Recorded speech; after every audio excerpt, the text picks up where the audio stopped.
Welcome to another Cattywampus podcast today. And I'm excited today. I got a really good friend with me, Coca-Cola Dave. And it's funny. I'm honest with you. I'm sitting here trying to think, what is his last name? And I believe it's Ashley. Is it? I'm remaining anonymous. It's remaining anonymous. But I sat there, and when I told him, I was like, yeah, we got Coca-Cola Dave. They're like, who? I was like, Coca-Cola Dave. So how, I guess just a little bit, hey, thank you for being here and being willing to be vulnerable and share your story. But how did we meet? Like, why did you say yes to today? Well, I have the highest respect for you, Kurt. And I know all the wonderful things that you do. You have always come through for me. And when I always had a low moment, I had a bottom, and I asked for your help, and you came through for me. And so I want to do the same for you. So when you first asked me to come here and do this podcast, my initial reaction was, no. But my lips said, okay. And so I'm really privileged that I can do this. So thank you for asking me. No, it's an honor to have you here. And always love your laugh. And I try to emulate it at times, and I never can quite get it across. So there'll be several of those moments today where it's the Coca-Cola Dave chuckle is kind of what I call it. But it's great, man. So we know each other then from where did we meet? I first came to Vision Warriors in July 3rd, 2018. Gotcha. And I relapsed, and my wife kicked me. It's almost like the Odd Couple. My wife handed me the frying pan and said, "Get out." And so I needed a place to stay, and I was at Vision Warriors previously for a 12-step meeting that was coming there on Tuesdays. So I was familiar with Vision Warriors. I couldn't remember the name. What was the name of that place? What was the name of the place? So then I called my friend that came with me to that meeting and said, oh, yeah, Vision Warriors, that's it. So I quick looked it up online and spoke with John D. And asked him, to fill out my application. And welcome aboard. And here I am. That's great, man. It's been fun. It's I was telling the guys before you got here, a little backstop. We have at Vision Warriors, we have served, I don't know if it's thousands, a lot. Which has been a lot of guys over the last 10 plus years. Still today, the only man upon leaving, when they moved out in transition, Coca-Cola Dave is the only man that left a room exactly as he found it upon arrival. And that was 2 new plastic totes to go underneath the bed, brand new set of sheets and blanket and pillowcases, and 24 coat hangers, man. And you were impressed. I still am. And that was how long ago did you live? When did you move out? Oh, it's 2018. 2019. Yeah. I was there for a year. Yeah, man. And just super grateful for you. Since then, I know you've had a lot of different guys that have lived with you for a day or two here or there. You're always, I have one now. Yeah, and you're always helping someone, giving away what's been given to you, man. And I'm super grateful for that. So thank you for doing that. So let's jump into it then. So what moment in your life is the one that stands out the most where you were just completely cattywampus? I was thinking about that, and the biggest change that I had to make, it didn't come easy, was I joined a 12-step program. And this 12-step program, nobody just thinks they just go there. Like, we're compelled to go there. And it's usually one of the 4 L's that will bring us in there. And it's life, love, law, or deliver. And so mine was... Can you hit that one more time there for you? Life, love, law, or deliver. Oh. But one of the 4 L's will bring us in there, and mine was life. And I couldn't live with it, and I couldn't live with it, and I couldn't live without it. And I really painted myself into a corner. And I was in a real pickle. And I didn't really know what I was going to do, but I knew I had to make some changes, because I would hear change nothing, nothing changes. Do what you always do, you're going to get what you always got. You can't do the same things, expect different results. So I'm thinking, man, what am I going to do this time around, because what I'm doing ain't working. And so I would go to these meetings, and they would bring these people into these meetings that were mentally handicapped, and they were sober. And me being the genius, because I thought knowledge was power, I would read up on it, and I'd go to these programs, and I'd do these treatment centers, and they'd give me certificates. And one place I went to, they gave me a bag of marbles and said, "You got your marbles back." True story. And so they brought these people in there that were like sober, mentally handicapped. Me being the genius, I'm like, what is something that's so simple that a person, anybody can grasp? What is the simplest thing I heard? And they would say, "Dave, don't drink, go to meetings, ask for help." And that was it. I couldn't ask for help. And so I went into a meeting, and I cut all the bullshit out. And I didn't go into a crying or a jag or poor me. I just said, "My name is Dave, and I can't stop drinking. No matter how hard I try, I can't stop drinking." And the guy looks at me and goes, "Dave, there is a way out. You don't have to drink." And I was stunned because everybody up to that point were always yelling at me. "Look at yourself. You're drunk, and your Uncle Billy, he drank a bottle of booze a day, and he got sober. Why can't you?" And they'd say, "Oh, here's another one." They go, "And you were doing so well. What happened? We're so disappointed." And I didn't know what to say, And finally, this guy, he said so matter-of-factly, he goes, "You don't have to drink. There is a way out." And that gave me hope. How did this hope feel when a state of hopelessness? That maybe I can do this. And I thought that maybe it'll work for everybody else. It's not going to work for me because I'm special. And they said, "Dave, you're just another turd in a herd." A turd in a herd. Yeah, just another bozo on the bus, This program is cracked a lot harder nuts than you.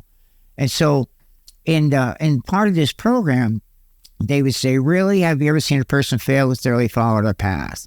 And then the rest would be blah, blah, blah, blah, blah. People constitutionally incapable of being honest with themselves. And I'd perk up. I said, "Well, that's me. I ain't getting it." Yeah. But I never heard that line before that said, "Those who do not recover are people who cannot or will not completely give themselves to this simple program." And I never gave it a 100% shot. Yeah. This time I did whatever they told me to do. I did. Did it? Yeah. So what did that look like? So you come in completely hopeless. Yeah. Turd in the herd, as you Yeah. said. In the bus. Right? Okay. I can relate. Right? I can relate. So you're there.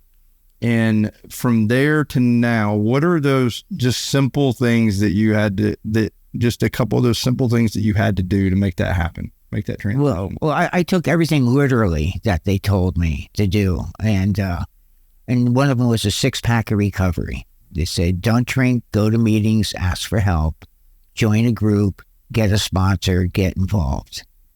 And they said, "And don't be an alkanaut." And an alkanaut just hovers above the 12-step program. And I had to come in for a landing. Yeah. Or you spin off and go into outer space, never to be seen again. And so they say, like, if you keep falling out of the bed, you want to get in the middle of the bed. Well, I keep falling out of the program, I want to get in the middle of the program. That makes sense. Yeah. If someone's watching this, it's not in recovery. Yeah. Or they need to recover from something, but it's not drugs or alcohol. Yeah. Just a state. Let's just look at a state of mind. Yes. Your mind was as big of a trap as the booze was a symptom of the mind. You agree? Yes. Yeah. Yeah. Sure. So what changed in your three parts? Okay. I interrupted. Go ahead. No, you didn't interrupt. It's 3 parts. First thing that goes is the spiritual. Next thing that goes is the mental, and the last thing that goes is the physical. And then when I come back into treatment, first thing I get back is my physical, start feeling better, start eating better, can use the bathroom again. Yeah. And then my mental, where I start thinking clearer, I start making better decisions. And then the last thing is my spiritual, where I start getting a conscious contact with my higher power. Yeah. Yeah. And I get a conscience. My God, maybe what I'm doing is wrong. It's and when you think about it that way, is we get in such a fog at times that we can't see the easy way. I won't say easy, the simple way out, because it's not necessarily easy, but it's the simple way through the problem that we're in, whatever it might be. There's a way out if we're willing to look at it from that perspective and get good, sound wisdom and advice from those that are around us. And so I just really want folks to know that it's, yes, you're in recovery, but yet we all, it's like the mind, our mindset and our view is a huge, it's in between these two ears, right, is a battle. If I'm not willing to share it with someone, hold me accountable to it, it's going to take me some crazy places. You say going into my mind is like going into a bad neighborhood. I'll mug myself. I'll get mugged. Yeah. So well, what happens is I never learned how to develop, how to live life in life's terms. Yeah. I was never good. I never got those tools, because for me, it was whenever I had a problem, I would just get drunk and problem solve. Boss fires me, get drunk, problem solved. Girlfriend leaves me, get drunk, problem solved. Now I don't have that option. Now what do I do? So what are some of these tools? How do I handle this stuff? So that's where I start going to meetings, and I start, I'm like a sponsor, and seeing how do they handle this stuff? Yeah. And they have like these signs in the rooms that will go like, live and let live, first things first, easy does it, keep it simple. And these are all things, and it's how I get unwrapped around the axle, because like they have like a saying that a normal person gets a flat tire in a highway they call AAA. Yeah. We get a flat tire in a highway we want to call suicide hotline. Everything's a big deal. Yeah. And it doesn't have to be so. No. That's the freedom that I've found in not getting just wrapped up around the axle is what, from that standpoint, just what you said, there's freedom in that drugs and alcohol aren't my problem. And they weren't really in the beginning. There was I've tried to solve my problems that way, but being able to navigate through life on life's terms. And when I hit a roadblock and I start feeling cattywampus, having the tools and the willingness to reach out, pick up the phone, call someone, go to breakfast, go to lunch, and being vulnerable. I have a problem with being vulnerable, right? It's because I'm now putting myself out there to be examined, so to speak. What are my motives behind? Why am I feeling this way? That's difficult for me. So if you're looking at, I have this thing, I call them my double Ds, right? Like it's our daily disciplines.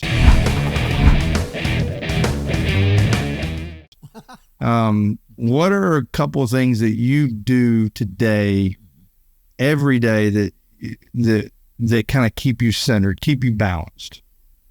Well, first of all, try to keep things simple. But what I do is what I call is I punch in and punch out every day. So in the morning, I hit my knees, and that's hard to do. They said what they did, some of the tricks of the trade, they said take your keys and throw them under your bed.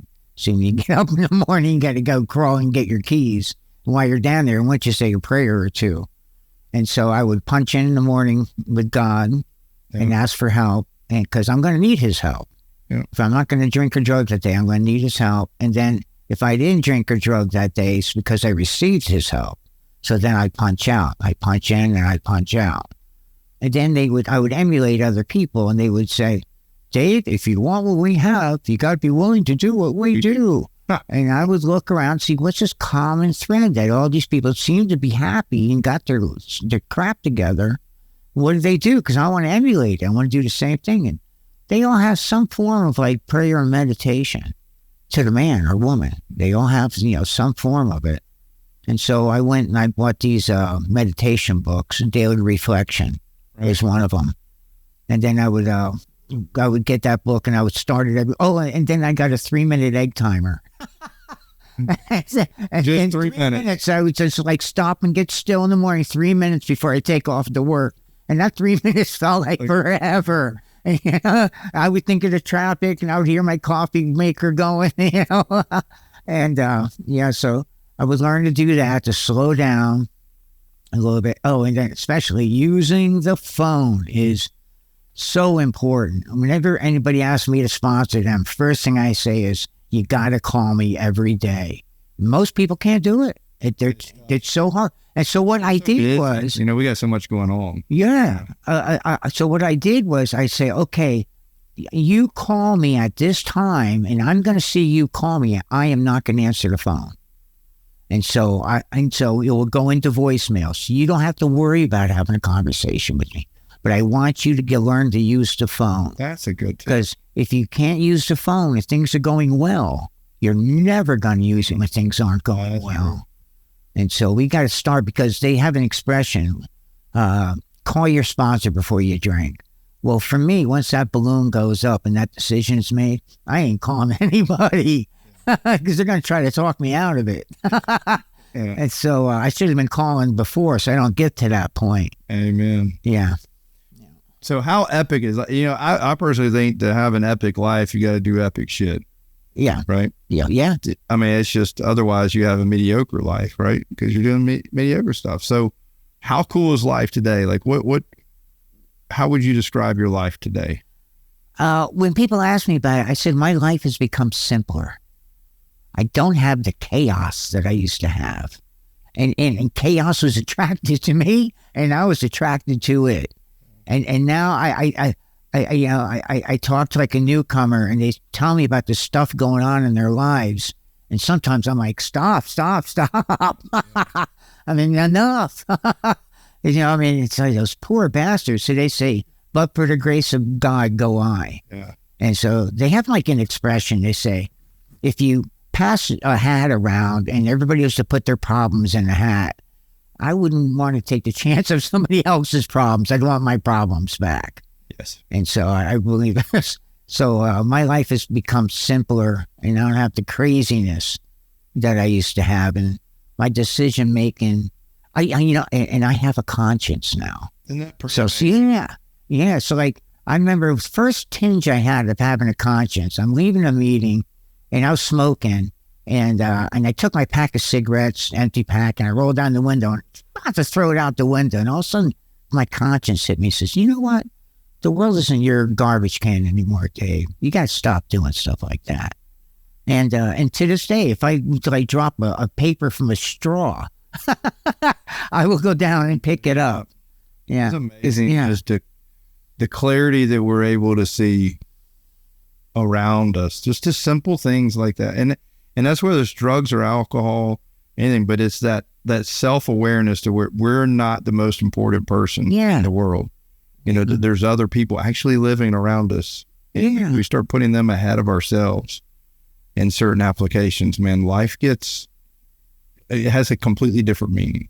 And we're not takers anymore. We're givers. Yeah. It's not Dave's world anymore. It's God's world. Amen, man. Amen. So speaking of that, of giving, if you'll hear in just a second, look, rather than me, and look directly into that camera here in just a second, for someone that's sitting in a pit of hopelessness, whether it's alcohol or drugs or just a mental state, just of all the things of where you were, like, and to be able to speak some truth and hope into them, what would you say to them if you look right in that camera, if they're watching or if they send this to someone?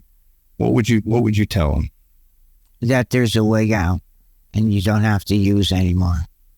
And that this program has cracked a lot harder nuts than me and Kurt combined. Yeah. And just have to ask for help. And sometimes help is offered, but we have to accept help too. Yeah. So that will be, asking is very hard and accepting is very hard, but it can be done. It's possible. It is possible. It is possible. And that's God's help. it's just God's help. But it's the beautiful thing is like, it's whatever you're struggling with. If you can find a group of people and or a person that was there, it's like doctors and other pastors and other counselors. They're all great and all needed. Mm-hmm. But what I have found, aligning with individuals that were where I was Mm-hmm. or where I am, and moving forward together and seeing that and being able to walk and follow someone's footprints, so to speak. It's like, this is where they walked. This is how they got out of the mess. And then taking their suggestions, which is hard, Mm-hmm. but taking their suggestions, and there's free. It's free, and there's freedom in it. Mm-hmm. And it's I appreciate you always sharing your story. I appreciate you. And sharing the hope that you found, because you truly give away daily what's been given to you. And whether it's someone sleeping on your couch that needs a place for a couple of days, a ride to a meeting, a ride to a store, or just a good chuckle and laugh just to have a conversation, man, you're always a phone call away. And I know that there's somebody that you can count on there. And so if I've experienced that, I know that I know a lot of other guys that experience the same thing that you've done. So, man, I'm grateful for you. Thank you. I'm grateful to you too. And so I think we got just a minute left here. You have anything that you feel like hasn't been said that you want to say? This is your time to shine. If you got any more Coca-Cola Dave one-liners in there, then you call me trusting God is I didn't put enough emphasis on that, but I didn't come in as a particularly religious person, but the 12-step program God led me to the 12-step program. The 12-step program led me to God. amen. Yeah. And that's the thing I love about it. It's the God of your understanding. Yeah. And I was told is that if your understanding doesn't develop from day one, moving forward, is your recovery program really moving forward? You're just accumulating days, or are you truly one day at a time? Yeah, truly changing your perspective on life, perspective on God, and understanding. So thank you for being here. Thank you for watching today's episode. Check back next week. Another great guest sharing their story from being cattywampus to being free. Thanks for watching.